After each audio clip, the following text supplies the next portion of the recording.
Merci à l'école de la coordination. Merci à notre très chère Karine Bébé. Bonjour fidèles téléspectateurs, vous qui aimez cette émission. Et là aussi je vois Gabi Kouba. Bien de bonnes choses à vous, monsieur Gabi Kouba. On va tout au long de cette émission exploiter une seule rubrique, donc le rôle des infrastructures pour le développement. Donc, est-ce que l'infrastructure est apport pour le développement Mboka et tout ça qui appelle mon architecte, un mouvement citoyen de son enfant, tout sur Tina Likambo. Mais tout le monde nous souhaite bon anniversaire na Nikibwe. Nikibwe, on va fêter l'anniversaire de Lilo, Niklet Ngala là. Niklet Ngala, voilà, Niklet Ngala, Nikibwe, bon anniversaire à Nikibwe, Ngala, et bien des bonnes choses aussi, na Alida Mutombo, qu'on a na 9e rue na friperie, on va aller pour gérer friperie na 9e rue, caissière, donc bien bon début de service à vous, Alida Mutombo, voilà. Alors, sans oublier, monsieur, bienvenue en Simba la Nancel, monsieur de la prière, c'était l'exaucement, et le boss Lutumba, donc, on va dire toujours, maman Nabiso, clôture de la femme, Boji offre, donc il y a aussi chez les boss Kimunza, il y a Ophélie, le 31 mars, on a cadeau signé, boss Lutumba, chez les boss Kimunza. Place à notre rubrique, sujet du jour. C'est parti.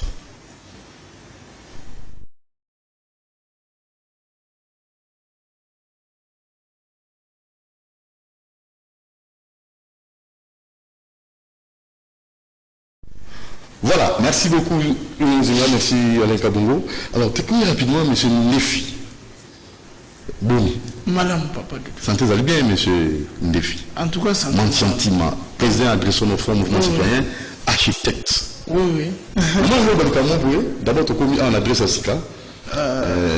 Vous avez dit tant que tu as un plateau de fortune, mais ça, c'est le madame. Donc, l'impulsion promoteur Jean-Pierre Bemagombo, la directrice générale. Le DG Jean-Jacques Mamba, tout ça dans Kati, il y a Misala, l'infrastructure. Ils ont un rôle pour le développement à Boka-Bissau. D'abord, le milieu, comment est-ce que vous l'avez trouvé? Non, ce qui est mieux ici, c'est que vous en avez problème d'incendie. Vous en avez contrôle les bâtiments parce que vous avez un binomogo. Très bien. Et puis, ah oui, contrôle le bâtiment pour toi, binomogo. Vous avez un binomogo, vous avez un immeuble, vous avez un comportement. Ok. Bon, là, vous avez un binomogo, vous avez un instincteur, on a fait. Non seulement ça, le système électrique, vous avez un professionnel. Ok. Parce que l'incendie va plus causer lorsque le système électrique est bien entretenu. Et ça les mis dans l'urbanité, les câbles les amiqués, charge les quais et puis vous avez un incendie. Ok. Le côté où on a fait un professionnel, c'est le même ça. Bon, ça la teka besoin de la cité, boulougé ingénieur, à ça les calculs des charges, à ça les calculs des charges, et puis bon, à Bissibino, choisir les bruits au ça. Ok. Et ça la bon pour erreur révélée, ça la va, bon, il va vous avoir professionnalité. Tant que vous avez dit que là, oh, bon, il y a beauté. Nous sommes là, on a un professionnel. Ok. Voilà, donc c'est sur l'avenue Katonor numéro 4. Ah, on a 24. Donc, permet une référence à Evrakim. Donc, adresse Nemsasi Kamona. On a une direction générale, une direction commerciale, l'avenue du port numéro 6. Ah, on est ici comme M. Salim. Alors, très rapidement, tout le monde va avant la bande. L'important c'est l'infrastructure. Le rôle de l'infrastructure pour le développement Mboka. Le développement Mboka, c'est qu'il y a une infrastructure. Et d'abord, c'est une infrastructure les amis. Nous devons d'abord rôle l'infrastructure. C'est là il infrastructure les amis. Pour le ministère des infrastructures, conseiller aux infrastructures, infrastructure les amis. Infrastructure les amis. Moko ya mbetu oyo esala eke bato bazwa yango mpo mosala esalema likolo na yango ndakisa tozali na tele boza na posa studio. Oui. Studio eza infrastructure mais bacaméra eza équipement. Ok. ozomona ndakisa toza na makambo ya hôpital mpo baswane mutu esengeli hôpital ezala hôpital eza infrastructure oyo etongami na ba architecte na ba ingénieur. Ok. Tokei na makambo etali sport. Na makambo etali sport, infrastructure eza ba stade. Ok. Oyo eza misala ya ba architecte na ba ingénieur. Soki bango basali te, moyen sport esalema eza te. Kutu stade de Martyrs eza menacé de fermeture. Oui, parce que zo répondre na ba non ya FIFA te. FIFA ngi. Donc on a dit que soki oza na infrastructure te, ata sport malunga moyen esalema mboka na bino eza te. Lelo toza na ba jeu ya francophonie. Po ba jeu wana esala. Esengeli ba infrastructure ezala. Po ba ekuti na niveau ya ordre national des architectes, basengeli ba architecte ba accompagner bango pour la réalisation de l'infrastructure. Tobandi longo na même dans l'État pour petit à petit l'État congolais a commis que comprendre apport et architecte, rôle et architecte pour la mise en place il y a bien l'infrastructure. Infrastructure. On a défini l'infrastructure. Na niveau pays économie, tous on a infrastructure de transport. Ok. Notamment tous on a aéroport, tous on a gare, tous on a nzela. Tout ça, c'est une infrastructure. Ce que c'est, moi, l'économie a beaucoup bougé, c'est Lelo, Moutouazana, Katakokombe. Pour Asali Bilogonae, pour y côté Gamon à Kinshasa, il faut une infrastructure. Au-delà, il faut un chantier naval. Nyon Soana, il y a une infrastructure. Au moni, infrastructure, il y a Moko. Il y a Miloko et Sumaka pour Makambo et Salem. Makambo Nyonso.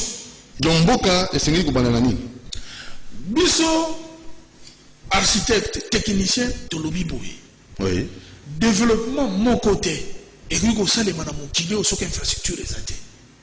Les lois batuba koloba, photolia tongo mini pourquoi? Très bien. Mais est-ce que tout ça n'a pas infrastructure? Tout le banam, Mourounzambo lobby, tout ça l'agriculture. Très bien. Mais est-ce que tout ça n'a pas infrastructure agricole? Même l'agriculture, il faut une infrastructure. Papa. Ça veut dire? Et l'autre mon côté, na mokilio et ça na infrastructure. Attends ndaku na yo zola les infrastructures. Terre arable, hectare. Tout loba, toujours s'expliquer. To lobi boye. Espace vide tout ça. Tant yo au produire na mabele na yo. Biloko wana, il faut ezala ya kobomba ba entreposango dans un dépôt. Cet entrepôt est une infrastructure, il y a conservation. OK. Ce qui est bilo est là. Très bien. Ba entreposango dans un très grand dépôt. De deux, biloko wana il faut transformer ce qui est dans l'industrie agroalimentaire. L'industrie dans batunyango eza musala ya ba ingénieur, ba architecte na ba technicien belé. OK. Nous sommes des infrastructures de transformation. Au-delà de cela, biloko wana faut commercialiser. Il faut moins l'industrie et produire l'emballage pour conserver biloko et comme la batou na ndenge elongo et la présenter na maboko batou na ndenge elongo bani. Mais imagine que biloko wana esalemi na lomela. To esalemi na mboka moko kuna na kundi. Ekoya Kinshasa to kokende Mbanzangungu to kokende Lubumbashi ndenge ni. Faut zwa nzela te. Nzela wana ezali. C'est l'infrastructure. Ce qui nzela ezate biloko wana ekopola kuna te. Dozo mona ke même yozo produire moza na posa nzela. Nzela ezali infrastructure ko sala ke biloko wana bisika biuti peut koma na centre oyo bato ba ko consommer yango. Tant nzela ya lité. Moyen biloko koma ezali. On a ba rail, na ba aéroport, pour avion pe. Nyonso wana avion ezali na kati ba mboka lokwa biso boy avion ezaka moyen très coûteux. On y intégrer avion na cadre de très grand développement. C'est dans des très grandes distances. Mais na ba mboka biso to lobela Congo. Na mboka na biso mtako zoate auti par exemple na Kimpesa Mbanzango atie biloko na avion. Et ça le matin, si on monte bien, si on totali ba plutôt o eza ba grand équipement, o tie na ba chantier naval. Et où ta kambanda ya munene et na biloko, coût eza moins cher.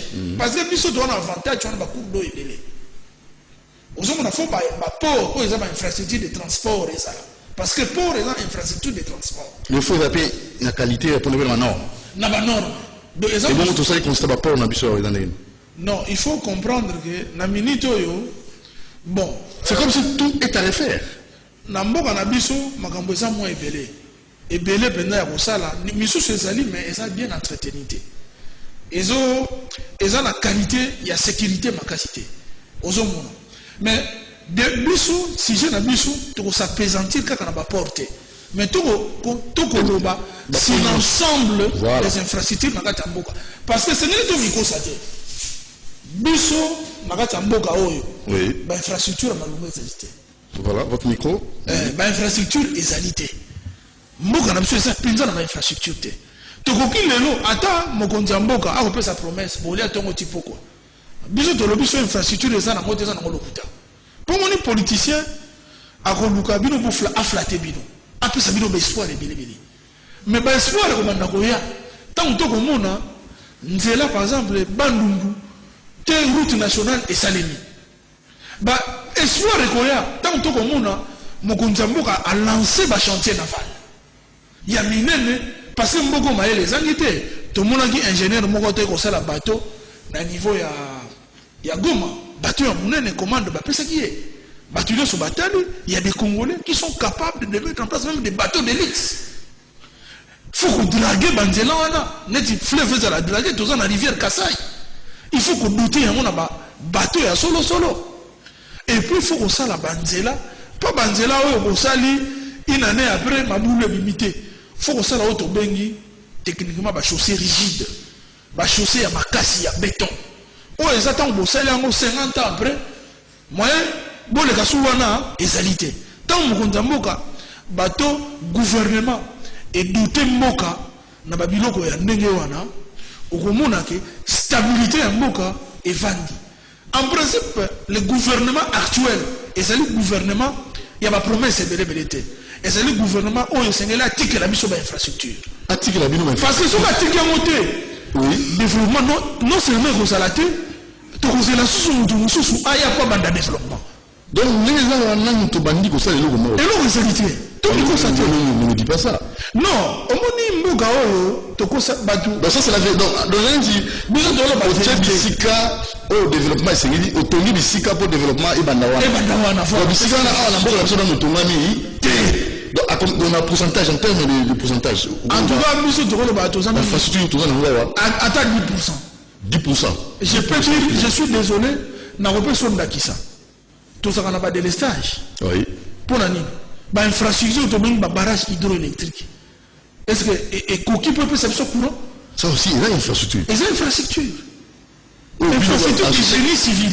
Ben, génie. Architecte, tu peux pas participer parce que le barrage est comme un œuvre architecturale. Bah, bien, papa, moko ezana bato mayele belé. Biso au-delà de ça, voilà. Bien que vous avez ordre des architectes. Biso au-delà de ça. Ordre de l'ingénieur, ordre de l'ingénieur les des ordres des emplois. Les alliés en place. Bato abwana bali, ba ingénieur civil ya mboko bazali, baza tout un ordre, ba ko apporter, ba ko apporter. Voilà, puis biso nyonso, to sangani, to kutani, to mettre en place une stratégie qu'il faut pour que toko ko développer mboka oyo. D'abord le communauté était. Mon continuer soit un développement, faut reposer espoir naé, na batu naé. Donc plus de 600 na ordre des architectes. Ça où famille ne s'est développée. Espoir est-ce que ça il y a mon mboka na ça mon père. Est-ce que penza beaucoup c'est raté? Tu papa ngana za architecte makambo na osala na yebi yango. Na to voyage akape to mona ka ebangisa ka bisoté. Parce que ça ka ba mayele yango mais ba pesa biso confiance té. Problème est il faut qu'on sa confiance dans la banamboka. Nous avons fait ça musala pour biso tout ça les accords gouvernement ya biso. France a fait ça musala te. Les États-Unis ont fait ça musala te. Pour bango bazana la politique ya bango. Mais biso tout les ananani na mokonza mboka. Alors, excusez-moi, architecte a essayé que ça la musala na ye en France pe a ya kobimisa culture ya bino. Oui, parce que les gens ont limite tout circoncis. Importance, il y a mon amboka, na misela au-delà, les gens ont limite vraiment tout regarder si j'ai n'abisso parce que ça mon ennemi. Au-delà, il y a architecte, oyo conception na est liée en fonction de la culture na hein, parce que l'architecture est intégrée à la culture à monde. Très bien. Parce que si on a dit que Tonga, pour la Moulouba, on a intégré la culture à Moulouba. Pour la Moutetela, on a intégré la culture à Moutetela. Pour la Moukongo, on a intégré la culture à Moukongo. On a la conception pour la banda. Très bien. Mais c'est au-delà de tout ça. Alors, tout qu'est-ce que voilà. Au 10% d'infrastructure. Deuxième aspect, Au-delà des pourcentages, c'est la répartition des infrastructures à travers tous les territoires nationaux. Ça peut se faire comment? Aménagement du territoire. Voilà. Aménagement du territoire est une notion très importante. Il y a d'ailleurs architecte ou organisateur, il y a un espace. Azali l'homme le mieux placé pour orienter répartition de l'infrastructure d'une façon équilibrée. Chaque zone, pratiquement chaque province a une vocation. Si on a un Congo, on a une c'est-à-dire que a une vocation industrielle. La cimenterie, c'est-à-dire qu'il faut lui douter des infrastructures, il y a cimenterie. Ok. Maintenant, il faut produire le ciment. Mais il faut que le ciment, il faut comme la montagne à Mouchima. Ok. Le fond, c'est là, ils ont. Pourquoi pas une ligne de chemin de fer qui part du bas Congo vers Mouchima. Au moment où il faut réduire le coût, il faut réduire la mobilité, et puis investisseurs ont la facilité à investir. Pour aller azana potentiel à clients azana Mujimai, azana Chikapa, azana Bandundu, et puis ayebi kenzeleza. Au moins tout ezana l'État tem dans Sambo, mais investisseurs à koya. L'État azana obligé parfois à ton abaïsi, mais l'État azana obligé à doter de beaucoup d'infrastructures. À ce moment-là, à combien d'investisseurs, investisseurs à yebi, na ko chaizim na ngai. Mais marché nanga yango et si kana ko distribuer biloko nanga parce que la distribution ce n'est pas d'abord international. Il faut qu'il y ait une consommation locale. Ce que les gens va te donner va aucun de Chine ko taba ici on a Chine parce que la consommation locale la Chine non va à 3 milliards. Muto a 3 milliards asa muto asa la opportunité de les. Mais tout ça 80 millions de Congolais, c'est un très grand marché. Au moins déjà que muto a la mission ça on a pas Congo asa déjà la vision. Muto muso lo bino on a installé une industrie agroalimentaire na Idiofa. Ok. Aujourd'hui, on a vocation parce que les Bandundu, les provinces, ils ont une vocation agricole. Donc, on va ça en rapport avec productivité na vocation. Vocation est venue et l'on va trouver les. Les gens le voient en Katanga, on a vocation est minière. Vous comprenez, l'industrie minière est venue. Ok. Et c'est belé mais ça na Katanga. Aujourd'hui, tout le monde doit avoir le temps. Par rapport à ma vocation, en fonction de ma vocation, okay. Mais tout en mettant en place des infrastructures de communication et aussi des transports. Aujourd'hui, nous avons produit le Idiofa, nous avons lycée agroalimentaire, nous avons produit le biloko, mais dans un marché, nous avons peut-être nous avons produit le foufou. Nous avons produit le foufou, foufou bien emballé à bonne qualité. Aujourd'hui, zone à stockage et puis il y a courir parce que l'infrastructure parce que ce courir moi-même on peut investir à produire les athées.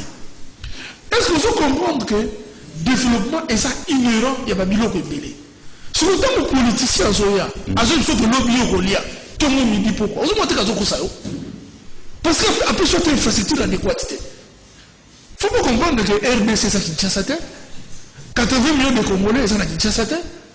On a que 12 millions à Kinshasa. Mais le reste qui sont là. Mais il faut que la mise au l'intérieur. C'est une pauvreté à Osanate. Les gens sont très pauvres.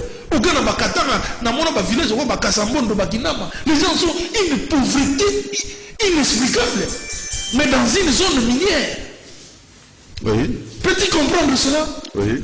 Parce que les gens ne comprennent pas. Le développement commence là où ça doit commencer.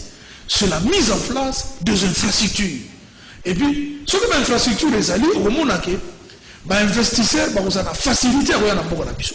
Moi, quand je suis à Londres, à Soloni, en anglais, à Benny, pour investir, comment ça a une opportunité. Oui, nous avons investir dans l'agroalimentaire, mais c'est bon dans cela. Oui, on a produit, oui, on a l'étude de la faisabilité. On a le marché potentiel, ceux qui te produisent, qui vont acheter. Dans la zone est-ce que les produits comment dans la zone de consommation? C'est des athées. Est-ce que la population est active? Bon, oui, on va la rendre active. Mais l'État comme ça, là, conseil européen, ça, politique à gouvernement, et c'est les accès totalement à l'infrastructure. Je vous dis bien, 80% actuellement, faisant la consacrer dans l'infrastructure. Sont des moutons, des infrastructures, mon spectacle. Papa. Spectacle, papa. Est-ce que ce sont des moutons et vous permettre de produire du logo et à la ça? Non, papa. Et puis vous résoudre le côté. Tout ça sont des moutons dans le Pour nous, c'est un gâchis, c'est un passe-temps. On aurait pu investir de tel argent dans la route où ils ont relié, par exemple, Bandoulou dans la route nationale. On aurait pu gagner. Mais si vous on aurait pu gagner. Parce que pourquoi considérer seulement Kinshasa? Pourquoi il y a l'exode rural et l'élo? Parce que les gens qui sont dans des villages, ils se sentent abandonnés. Dans le but que les gens Kinshasa. Mais oui, il y a un truc qui ça. Pour l'infrastructure des alités. L'infrastructure, est-ce qu'on va faire les alités? Il y a un truc qui ça va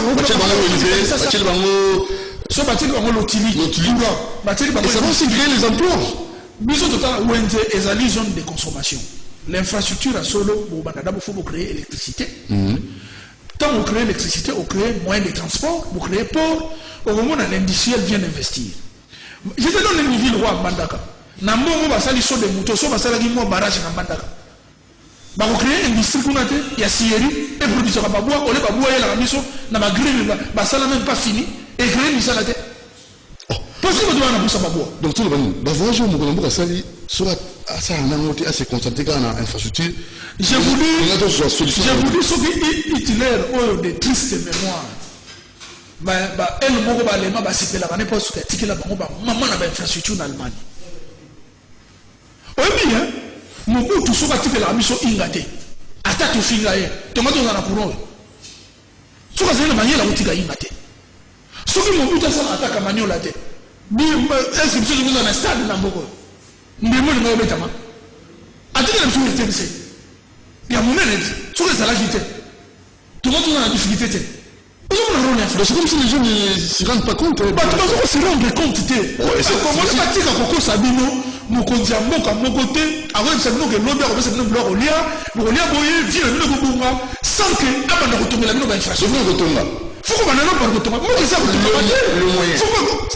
les moyens, c'est quoi? Biso, tu as dit bateau, tu l'obaka. À un moment donné, il faut que tu serrer ceinture. Pour serrer ceinture les amis, c'est vrai, Totindi Bana Nio Sobatanga. C'est vrai, tous allés dans l'armée, où ils ont la difficulté et c'est lui qui peut ça y mbongo. Mais ce qu'il faut comprendre, à un moment donné, il faut ça la sacrifice. Il faut douter mbongo à la mission dans une infrastructure adéquate. Parce que tout ça la dit il parle gratuité d'enseignement, mais l'enseignement c'est la qualité parce que l'école on va faire ça bana, l'école bibliothèque des athées. Dans l'école, cours de récréation à Malungate, terrain de tennis, c'est ça, parce que tout le temps, dans l'école, tout est complet.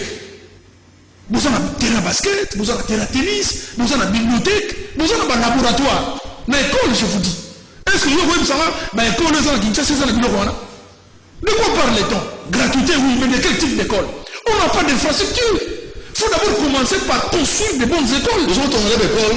Voilà. Qui m'a dit ça? Bana bakoya, on va matériel didactique vanda, bakuti laboratoire des alliés, bakuti terrain tennis pour les permissions des alliés, et puis salle de spectacle les alliés. Nous sommes dans l'école tout le temps des abougus. Donc on a ceinture.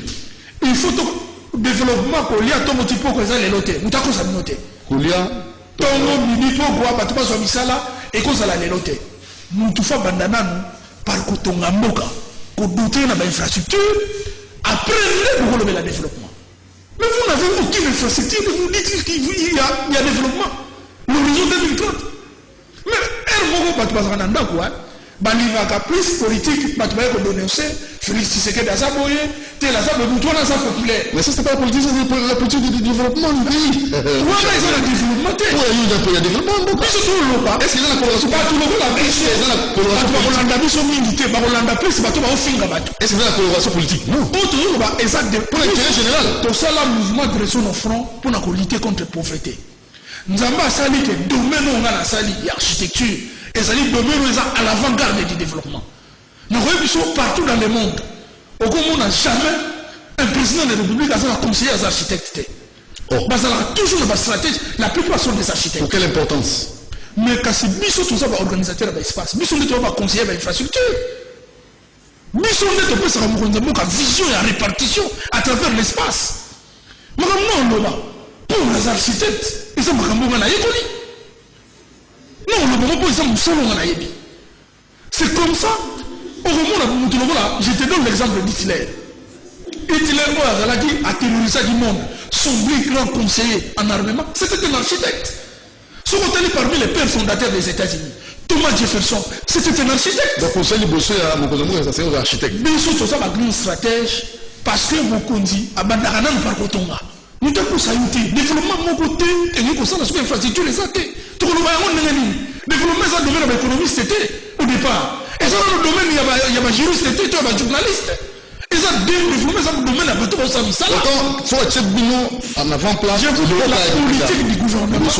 Il faut ça là basé sur la mise en place des infrastructures des bases. Bon on ne relever le développement. Nous les sommes ça na yo. Si on s'agit na cadre on s'en revient. De quoi parle-t-on? Donc là, il faut dire, il faut que ça merci à la jeune membre. Parce qu'il y a son qui n'a pas d'infrastructure. Te féliciter parce qu'à se comprendre que sans infrastructure, développement, c'est la réalité.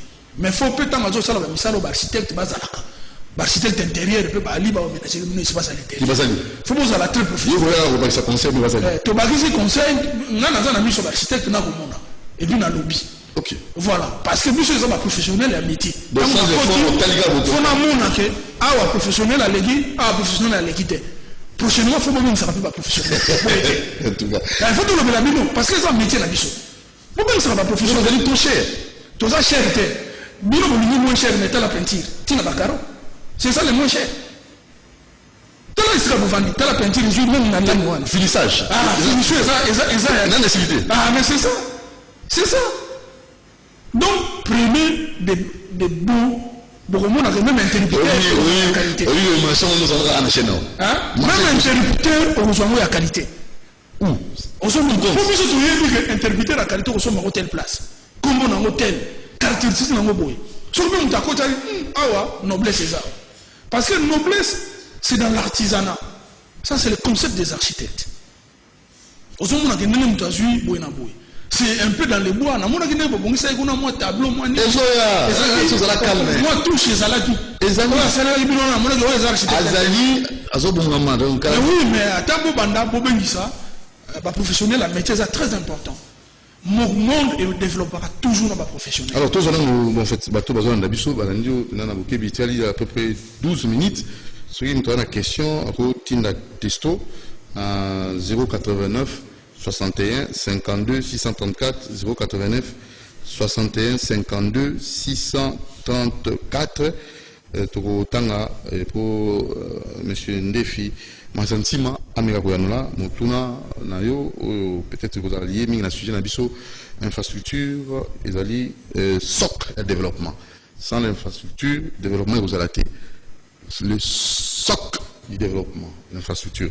Alors on a évité ndenge ndeko tsholo bawa besoin na biso na bisika bofandi mais siko kotala rapenza monsieur Masantima Ndefi pepe azolela azoreklame kolia kulala kutanga swini pepe azosenga nini kudia kunwa kulata bana bana ndenge ba besoin d'infrastructure tu vas dire kolia à lobby pepe azosenga bino bolingi batimo baya ko sabino ki to pesa bino bilo kolia lobby kudia kunwa kulata peuple soka lingi kolia bana batanga bacha ina na musala yo sala bate mais nous ça les amis tout on mboka ngo surtout bandi ko mboka déjà tant ba infrastructure les osala ba bato bozo musala te combien de centres de formation professionnelle ko fuma bate au moment là on aura besoin plus d'une main d'œuvre qualifiée. Et on aura besoin de centres de formation, des jeunes qui ont des formations de 6 mois, une année. Dans le cas, il y a ville province de Kinshasa, on est confiné, n'est-ce pas, pour Binosco architecte, Biso d'abord, confinement à ville à Kinshasa, la dimension d'aménagement du territoire, et ça, on a exode rural. Les gens qui sont dans des villages, ils se sentent abandonnés, ils n'ont pas d'infrastructure, ils viennent remplir la ville de Kinshasa. Maintenant, c'est bien. Mais est-ce que nous avons résolu la cause? Il y a Batouana, pourquoi Batouana dans c'est ça qu'on peut tâter? Combien de bateaux il y a que outil Mbandaka boye bateau baye baye ba mso va venir na paka juma bazui musa la facilité. Yo quand bateau venir ça. Il faut autant la tour exode rural. Est-ce que tu maîtrises la tour? Mais est-ce que l'État ne l'a pas interdit de faire ça? Parce qu'on n'a pas moyen de faire. Le problème aujourd'hui, c'est d'abord dans la répartition des infrastructures.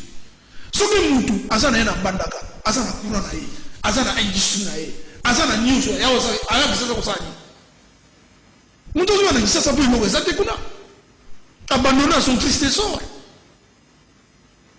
Le pays, il faut que la politique et le gouvernement va se concentrer plus aussi dans le développement des autres provinces, en leur dotant des infrastructures adéquates. Est-ce que tu peux t'imaginer? On a fait le découpage territorial. Il y a un gouverneur. Mais les gouverneurs n'ont pas d'infrastructure, même il y a ça pour ça là. Oh. Mais c'est grave ça. Mais ça vous le savez. Mais non, vous avez pas ça. Il faut vous le dire. Parce que quand nous avons un gouvernement, Gabi Kouba, Chengango, qui n'a pas financé, moi qui t'y. Est-ce que vous comprenez? Maintenant, nous devons attendre un gouverneur. On a une semaine après, il y a un vivre. Si Azongi Kuna courant des boîte de nuit, moi j'ai passé le week-end des athées. Si vous avez gagné comme ça. Nous avons que le développement aujourd'hui est là qui dissondé tous en avant-garde. Le président, la politique, même le premier ministre devait même être un architecte. Pour quelle importance? Mais parce que la politique du gouvernement, c'est lui qui l'a mis, c'est le premier ministre, c'est pas un ministre.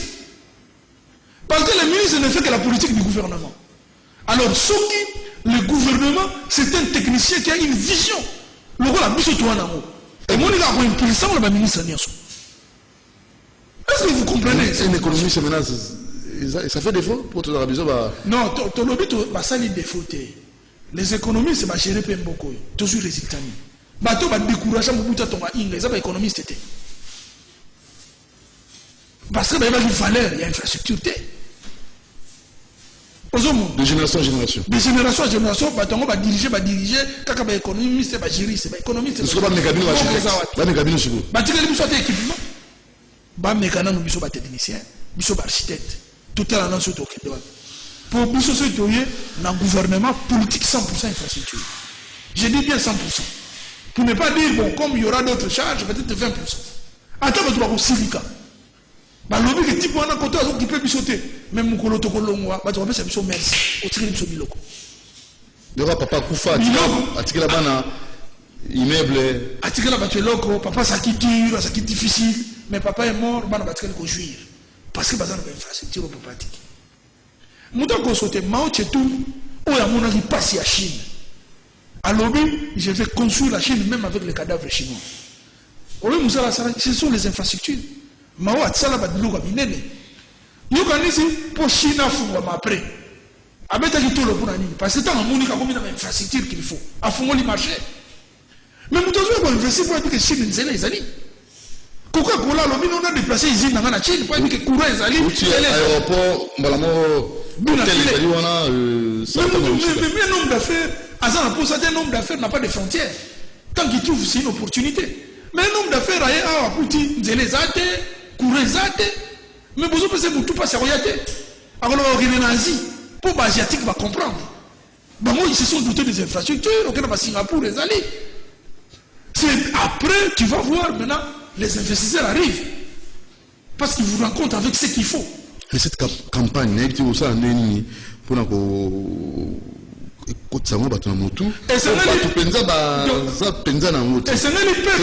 notre orientation. Les politiciens, ce sont les juristes, les politiciens, les économistes, non. Les politiciens, ils ont la vision. Et d'ailleurs, dans beaucoup de biso, vrai politicien, nous faisons des architectes, nous faisons des ingénieurs. Biso, nous devons camper politique lélo. Parce que nous avons posé automatiquement. Ce que nous avons fait, biso nandako. Nous avons fait maboko, na muto azo film. Nous avons fait maboko, na muto asala la critique. Tu sais, l'art est difficile. La critique est ici. Comment nous a peuple pour le développement? Mais parfois, député beaucoup élu, nous devons critiquer Kanaïka. Il n'y a jamais de solution. Biso to loba, to zone sabino vision, n'engani mboka faut tambola. Biso ne trop trop mboka. Et va tout souter.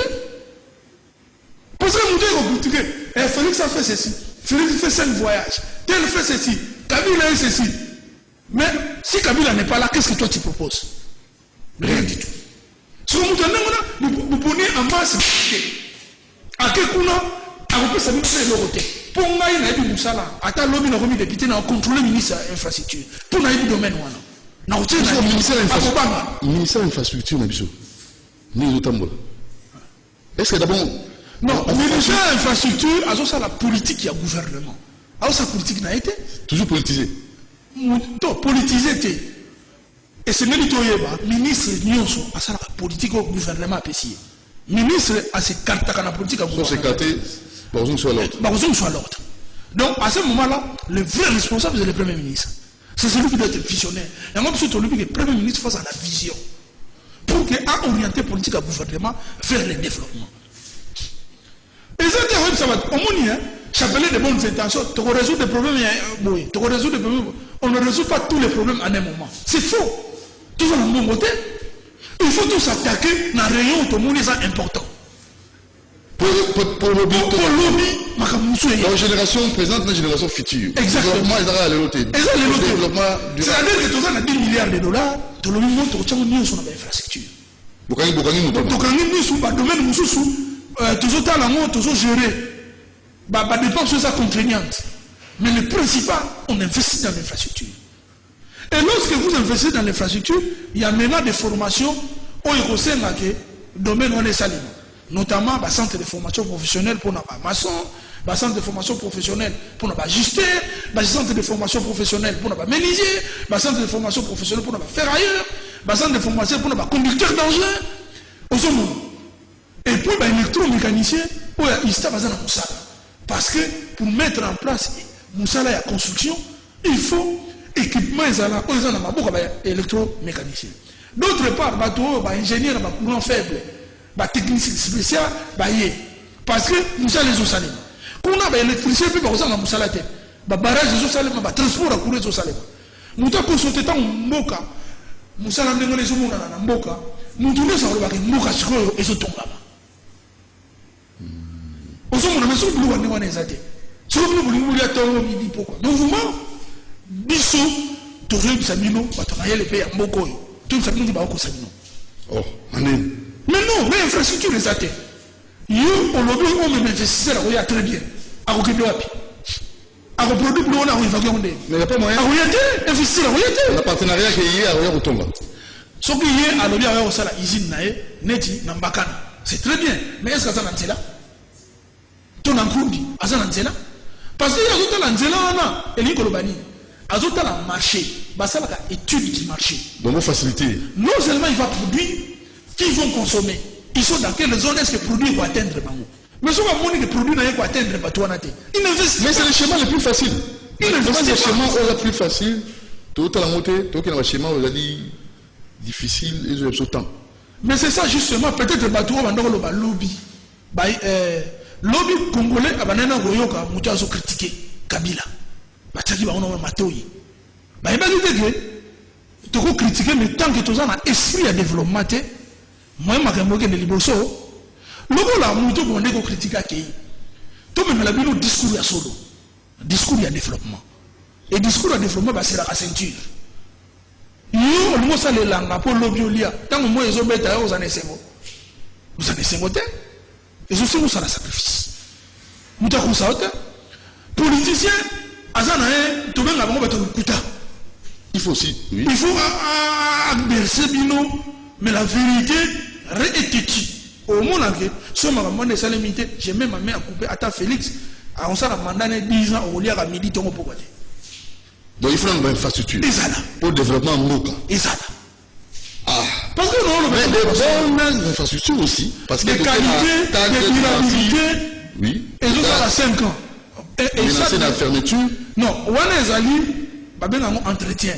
Infrastructure, la qualité. C'est bien fait. Mais est-ce que bateau va gérer, va entretenir en haut? Ça aussi. Parce que la culture à entretien. Ça aussi.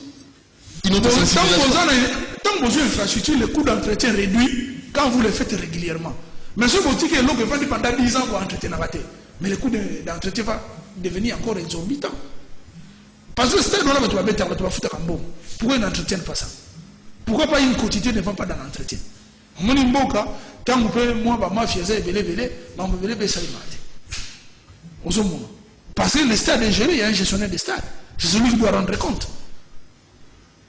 Mais si on est Congo, Azosala, kuna zana musala, au monde que bien stade zo tiango $10, tu futa nae, pas en bon nae. To $5. Au monde que stade ko sambo belé, ku entretien ko monana, na ba joueur be bon sambo. Voilà, alors monsieur Ndefi, ah mais ça c'est pas Congolais va l'ingolo mingi, nous avons le bon voilà encore un parler. Non, mais monsieur Tolo Baba, tu as besoin de Hollande, tu as vu qui type on a le solo. Tu n'as vu, on va encore parler. Positionnement. Au-delà des positionnements, Mboka Nyoso, Mutunyoso, Azama Yele, Mboka, avant Nanda, on est à Zoganga Mayele, Foya Kolobana, Tefe, Mumuna Kazamayele. Mais on est beaucoup chiché. Est-ce que nous avons fait un Nanda, on va découvrir que Naïm Makambo? Peut-être que nous avons un côté, Batoué a beau le rôle, on a pu balayer Bazali. Mais parce que l'opportunité a remis la XAT. Mais là, si on va remis la XAT, parce que un intellectuel, c'est celui qui met son intelligence au service de sa communauté. Donc, trouver la solution. C'est celui-là l'intellectuel. Il y a un mais là, la démarche, c'est laquelle? Parce que là, la télévision, nous, nous sommes démarche en oui, on veut sensibiliser. C'est bien bon. Est-ce que vous regardez hors de l'architecte? Pour le cabo atteindre, va concerner pour toute la solution à problème. Tu vas d'abord na comprendre dengue bolobaka. Un pays en voie de développement a plus besoin de techniciens que de juristes. Pascal depuis Ntsele. Pardon? What tu sois de moi combien? Na comprendre dengue bolobaka. Deux points. Un pays en voie de développement a plus besoin de techniciens que de juristes. Exactement. C'est selon Pascal. On a depuis. Au monde que nous avons la vision, au monde que nous avons contribué, à comprendre la moto que ma moto est solo. Un pays qui se développe a plus besoin de techniciens.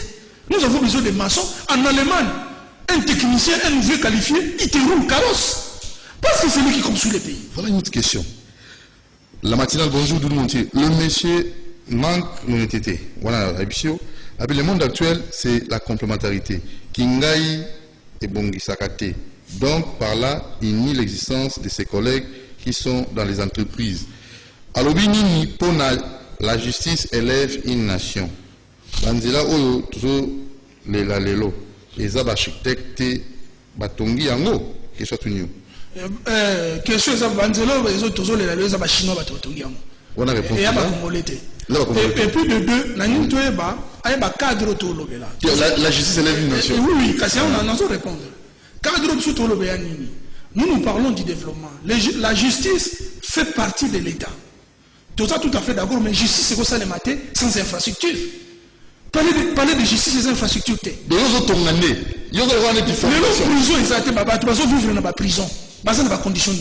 Ce qu'infrastructure, la prison, ils ont été. Au-delà de la ça aussi, c'est pour le justice et vendre, il faut toujours avoir infrastructure la justice. Il doit comprendre que tout repose sur les infrastructures. Les prison Makala est comme un confinement. Les gens sont dans de mauvaises conditions. On doit construire une autre prison. Parce que les lois posent ici, il faut pas te relever de prison. Pour te payer, pour prison les athées. Oh, ça aussi c'est un problème. Mais c'est un problème. Oh, mais nous avons des prisons adéquates pour recueillir par tous les malfrats. Donc il faut douter. Le pays développé d'ailleurs bon ça bicycle. Et ça lui parce que la prison c'est quoi? La commune la prison prison bah on sait la prison qui toko vous en avez cellule là bien à côté bah ça vient des travaux forcés qui participent au développement de la nation. Parce que même un prisonnier participe au développement de la nation. Ce n'est pas parce que nous à participer au développement c'est faux. En prison les gens travaillent. Même Mandela, la prison, il faisait des travaux forcés. À ça, la bilan, à ça, la peut-être de Misala, donc là, il faut pas tout l'infrastructure pour ça. toute une infrastructure. Mais ça, définition de sous-infrastructure, peut-être un mot est simple. On va tester s'il vous plaît. Salut sur le TV, je suis fier avec le monsieur. Pourquoi? Parce que sans l'infrastructure dans les pays, il n'y a rien comme développement. Il n'y aura pas de développement. Il vous encourage, c'est génial, on m'a pouillé depuis une Chili. Alors, mais quand vous avez l'infrastructure, il y a une fois, mon lingala m'a pété. Donc, il y a un peu de banning, dans le cas de la démarche. Le lot, l'équipe de la télévision, pour le banning. Tu l'as vu, et l'autre, mon côté, justice, santé, même le président de la République. Et l'autre, mon côté, le Mokiri, ata yo mutu, ndakuna yo, ekoki kosalema, soki, bisika ya kosalela ngo, esalite. Bisika ya kosalela ngo, yonde babengi infrastructure.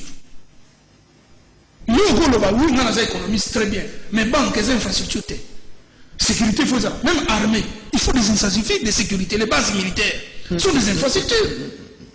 D'ailleurs, nous dans le domaine de la construction, théorie est belée, et où dans le militaire. Génie civil. Génie militaire. Génie militaire plutôt. Nous avons sayoté, Mboka Oyo, Batu, attend la Chine, si Mao a réussi, parce qu'il a doté la Chine des infrastructures. Donc pour développer ça, les Mao? Au monde de la Chine, Togoloba, Mao, non seulement il y a une infrastructure, il y a une équipe au Keboroko.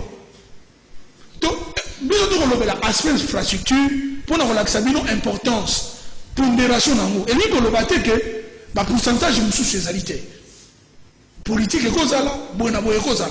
Mais dans le cas où il y a un biseau, et c'est l'accent est mis sur les infrastructures. Parce que 10% pour nous, les infrastructures, nous avons un biseau. En tout cas, nous avons un déficit d'infrastructure. Preuve année, qu'il y a un bandou qui coûte pour les athées. Pour réalité, il faut que faut tout un barrage. Il faut une bonne sensibilisation pour le peuple d'abord à comprendre. Pourtant, on peut avoir une initiative en pratique. Allez la tête. Oh, tout ça dans la barrage. On se et puis, pour répondre à tout mon sous, na mboka na biso ba infrastructure office de route à Tonga. Pour la plupart nakala, au moins on n'a pas problème té. Boulevard triomphal les office de route à Salon. Yo mona mabulu kuna. NSRS. Bonjour la matinale. Doudou Montiri. Ndeko Fabrice na limité. Na za combattant ya UDPS. Vraiment na sepeli na ndeko architecte oyo azolo ba makambu moko ya bien makasi. Ce qui président Zolanda a vraiment maël pour esunga mboka na biso et que la liboso on a mon déco ya base la pena ta base pena il est limité tout on dit parce que mboko za biso ya yena ya ngai parce que photo bunga pour mboko ebima na libulu biso mboko etangisi biso ezali te ololendo ngana uti potote na tangi na mboko na tangi na IBTP na tangi na Bakongo na ye na tangi na Kinshasa. Nous avons une formation adéquate, nous sommes fiers, parce que nous est formé. Mais c'est le moment, nous sommes rendre dans Mboka. Et donc, c'est le moment pour se développer. Et tant que nous devons encourager, nous devons nous encourager mutuellement. Alors, maintenant, que faire? Nous pouvons nous un téléphone pour Bateau Bazolandao, même conseiller, mon ministre, président, comme c'est le message. Bon, message de numéro de M. 082 26 39 983. Nabaye oh bariko benga biso pour te partager. Numéro la chose ali 082 26 39 983. Nabaye ba vandi mo ba onomi to ko partager mo makanisi nde numéro na biso yangwana. Alto na suka. Bon to komi na suka to ko bisa peuple congolais to lingaka te ba caresser biso dans le sens du poil. Mais lingo lo banini to ko pesa bino biloko lobi soki to biso to développer zali tolinga ndeba bisaka biso bosolo parce que bosolo yango ndeko tonga mboka et bosolo ezali mboka fo etongama avant to banda kolia lobby tant que mboka etongami te ata balobi tokoliaka te lobby soki aéroport eza na bapiste minene te moye baavion minene ya kovanda ezali te soki port ano profonde ya banane esalemi te moye babato minene ya coste eza te wana ezali soki mpe banzela ezali te moye biloko esirikile na mboka ezate moi investisseur pas pour investir ezate pour azana yena ndenga ko distribuer biloko na ba marché te et puis pour justice oyo elevaka nation esalema soki mpe infrastructure mpona kotia bato na boloko ezali te moyen justice esala mosala nango eza te. Merci, monsieur Ndefi Mansantima, président de son front et aussi un architecte. Nous avons besoin de ce genre des invités comme M. Mansanti Mandefi parce qu'il parle pour le développement du pays et non pour des groupes ou des partis politiques. Donc voilà, merci beaucoup. Alors la résolution jeudi prochain, pour la sensibilisation, pour orienter Mboka, développement, impulsion, pour booster l'économie, pour booster le développement Mboka. Très très content de votre présence. Merci à Lenka Bongo, la coordination. Merci à Bruno Mzinga, à l'exploitation et à la réalisation. Merci aussi à Karine et Bébé. Juste après moi, pub et à 9h30, kiosque. Serge Kabongo va recevoir puis Gérard Elenga et Gabi Kouba. Voilà, alors le rendez-vous c'est pour demain, demain à la même heure, 8h10. Merci à vous, monsieur, bienvenue en Simbala Nantiel. Merci à qui d'autre, à Lida Mutombo et à Nikibo et Nicolette Ngala et à tous ceux qui aiment le développement. Doudou Montier vous dit bye bye.